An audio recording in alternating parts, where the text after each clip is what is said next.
Welcome to Donmar TV News Channel. May paanyaya, no? Ito open na ito. Open invitation sa lahat ng 10 kandidato pagka-presidente. No? Huwag nyo nang antayin yung padadalan pa kayo na sulat. Open invitation daw ito. So, yung mga handlers nito mga kandidato, you may contact the Secretariat of the final round of the Presidential Debate 2022 on SMNI. Sabado po yan, March 26 gaganapin. Doon pa rin sa Okada Hotel para presko ang pag-iisip ng mga kandidato. Merong advancer ngayon. Gagalit kayo yung mga nanonood. Pero yung advancer, ganito lang. Ang ibibigay lang sa inyo, rules at saka yung flow. Paano tatakbo yung debate? Ano ang mga patakaran? Ano yung mga pamantayan? Yun lang ang advancer na makukuha nyo. Pero yung mga tanong, wala ho. As a matter of fact, hindi namin alam sino-sino mga panelists. Surprise din yung mga panelists. No? Kasi para wala na mga request na, ay, wag isali si ganito, wag isali. Wala hong hindi nababanggitin kung sino ang mga panelists, kung ilan yan. Basta ang importante, maghanda kayo sa lahat ng issue, sa lahat ng usapin. Ekonomiya ba yan? Kalusugan ba yan? Social service ba yan? Pagkain ba yan? National security ba yan? Ugnayang panlabas ba yan? Maghanda kayo kung pupunta kayo. Sapagkat wala na hong i-announce kung sino ang panelist. Pero nakatitiyak naman tayo. Ginawa na nila sa first episode nila. Talagang mga batikan, mga pamuso, mga hindi ho pipitsugin na mga panelist. Nakita nyo naman noong nakaraan, di ba? Sino pa mga hindi dumating noon? Si Isko Moreno. Kahit na tumatumbling ang English noon, may laman din, no? Ang hindi ko lang gusto, yung running mate niya, pinababayaan niya, binibitawan niya, no? Hindi niya sinama rito sa Maguindanao. Dumalaw sila sa baluarte ng mga mangundadato, no? Kung ako si pangalan nito, si Willie Ong, si Doc Willie Ong, magwi-withdraw na ako. Pagkatapos, kumampanya na ako para doon sa possible na manalo, para nakatulong pa siya sa bayan. Total, inaabandon na siya ng kanyang inaabandon na siya ng kanyang presidential candidate. Bakit pa siya magpapakahirap, no? At least pag nag-withdraw siya, tapos naisip ng kung sino maging presidente, mahusay ito, baka pwede natin gawin Secretary of Health, di ba? Yung mga ganon. Wala pa siyang hindi siya mag-aantay ng 1 taon, no? Payong kapatid diyan na Willie, Mr. Ong, Dr. Ong. Okay, so yan ang pag wala ka niyan, pareho niya, nagkaraban ka, parang dumaan lang ang langa, wala man lang pumansin sa inyo, ay huwag ka nang tumuloy. Nagsasayang ka lang. No?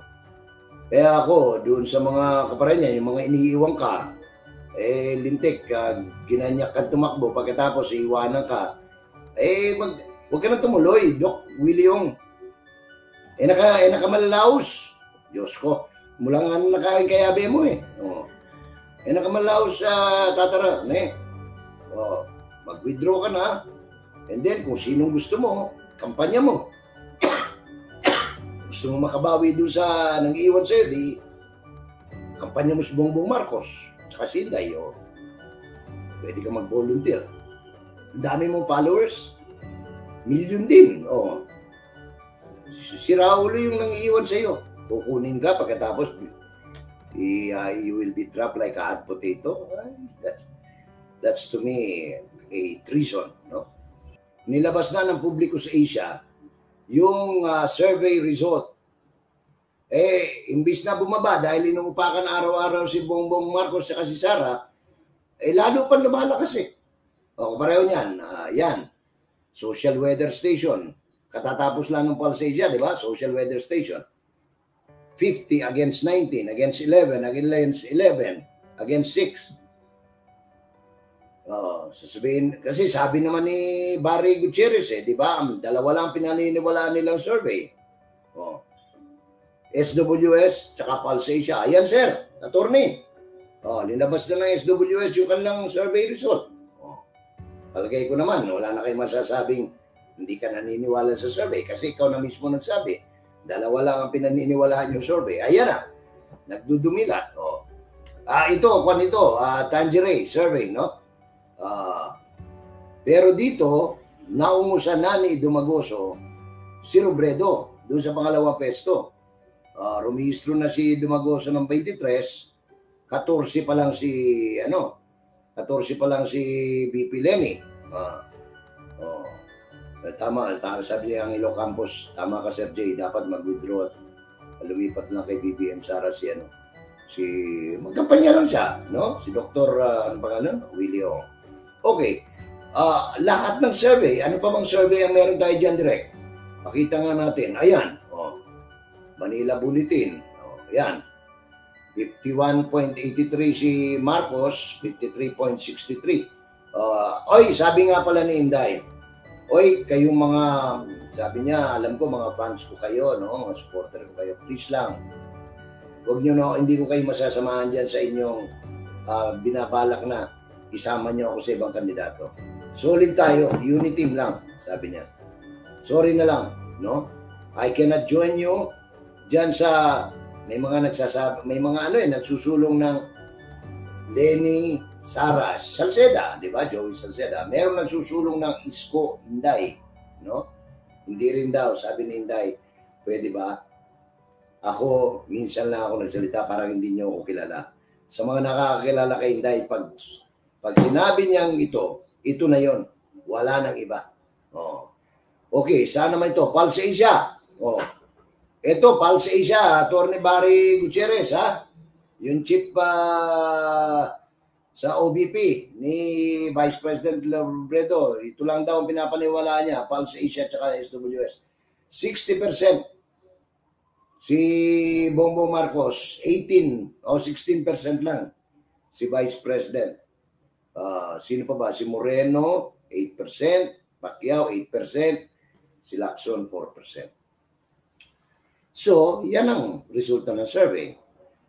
Hindi po kami ang may gawa niya. Tapos, wala. Talagang pag-uusapan siya. Dahil talaga namang napaka-unprofessional nung ganong style na, alam mo, ang vice president candidate sa politika, presidente, vice president, para mag-asawa yan.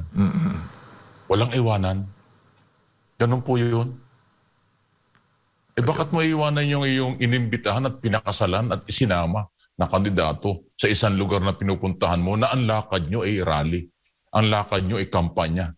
Bakit yung iyong kandidatong kinuha hindi mo isasama? Di ba napaka-ano nun? Hindi ko alam kung paano i-describe pero talagang hindi pwede. Makasariling galaw yan. Makasariling galaw. Selfish. May tanong ako, partner Mike. Posible ba na nagagamit o nakikisakay lang talaga si Mayor Isko dito kay Mayor Sara dahil nga si Mayor Sara ay nangunguna sa mga survey? Sa tingin mo? Hindi. Naku, napakalinaw noon. Maliwanag pa sa sikat ng araw ngayong umaga. Ginagamit yung kasikatan ni Sara dahil hindi lang Sara yan. Anak yan ng Pangulo eh. Ayun. At number 1 sa mga survey, anak ng Pangulo, kilalang kilala yan. Sikat na sikat yan. So ginamit talaga. At ang paggamit hindi pangkaraniwan kasi yung sinakanyang pick up doon sa motorcade, nandun ang mukha, pinagtabi pa yung mukha nila eh. Tapos yung mga tarpaulin, poster at kung ano-ano yung mga rally doon, ay talagang ginamit niya si Mayor Sara. Kaya nga grabing pagtataksil ang ginawa niya si Isko kay Dr. Ong. Si Dr. Ong sobrang bait pero wala yung kanyang kabaitan, pasintabi na Dok yung kabaitan mo hindi bagay sa politika yan. I tell you. Hindi pang politika ang kabaitan. Alam mo sa politika hindi kailangan mabait eh. Kailangan maging practical. Ayun. Ang kabaitan hindi pwede sa politika. Inuulit ko, Dok ako, nagsusubaybay ako sa iyo dahil napakaganda ng mga advice mo tungkol sa kalusugan.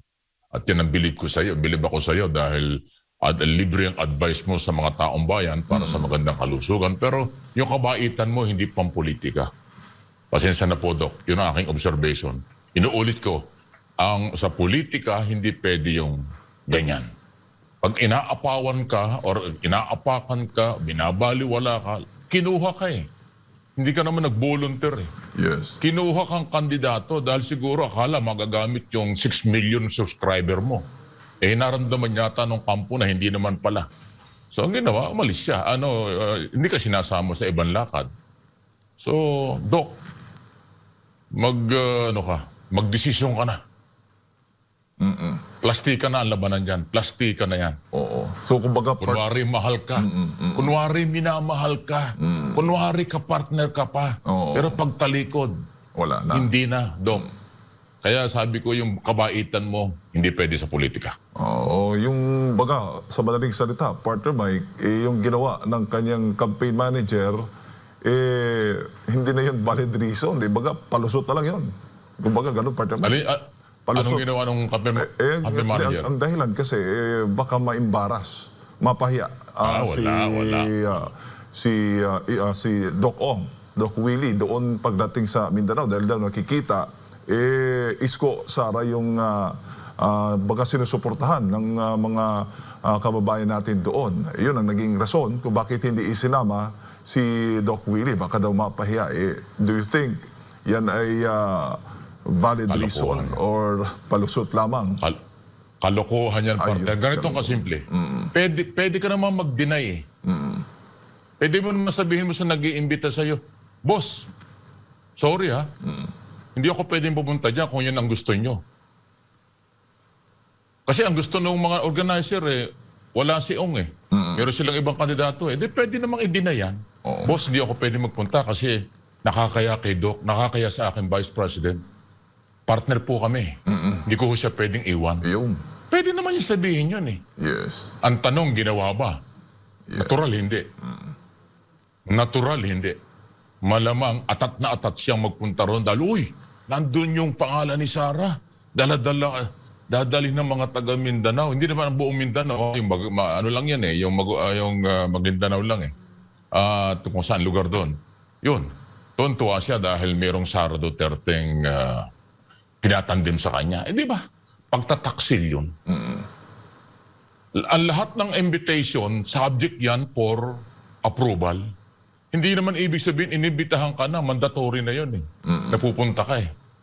Hindi mo sabihin, inibitahan ka ng mga local candidates sa Mindanao. Hindi ka na makakatanggi. Dahil ang kagustuhan na nag-iimbita sa iyo, iwanan mo, kami merong vice president candidate, hindi yan kasama mo.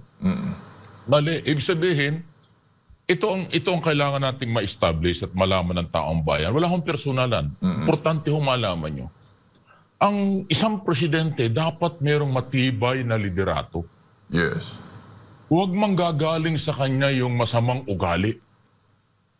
Huwag manggagaling sa kanya ang masamang leader by example dapat.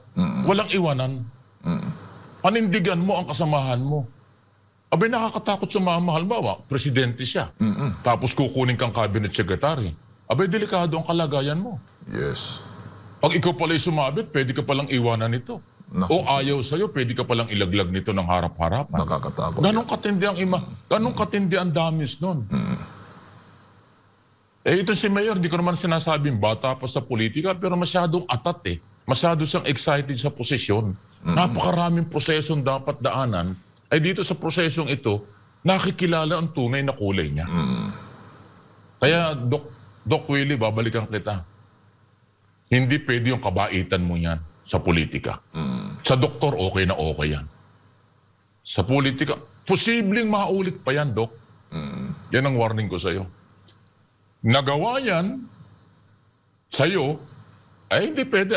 Nireject na ni Inday. Hindi lang. Hindi pwede. Hindi lamang kay Inday na nakikita ng taong bayan na Pwedeng maulit pa yan bago matapos ang kampanya. Iiwanan ka talaga niyan. Di mo ba nararamdaman yan, Doc? Kawawa naman si Doc, nananahimik, kinuha, niligawan. Niligawan talaga yan, partner. Hindi yan nag-ampalay. Talagang sinuyo siya. Oo. Tulad ng panunuyo ng ngayon. kampo nila. Tulad ng Tapos ginagawa ngayon, niya ngayon. No? Yung ginagawa ni Mayor Isko dati kay Doc Willie na panunuyo, ganun din ang ginagawa niya ngayon. Nakikita natin, partner Mike. Tama ba? Ginagawa kay Inday. Oo. Maging ang Sa Pangulo, Malacanang. maging ang PDP laban, talagang humihingi ng suporta, na endorso. Alam mo ang ganyang galawan, alam mo kakaiba yan eh. Alam mo yan yung mga traditional politician. Ayaw. Selfish. Naku po. Makasarili.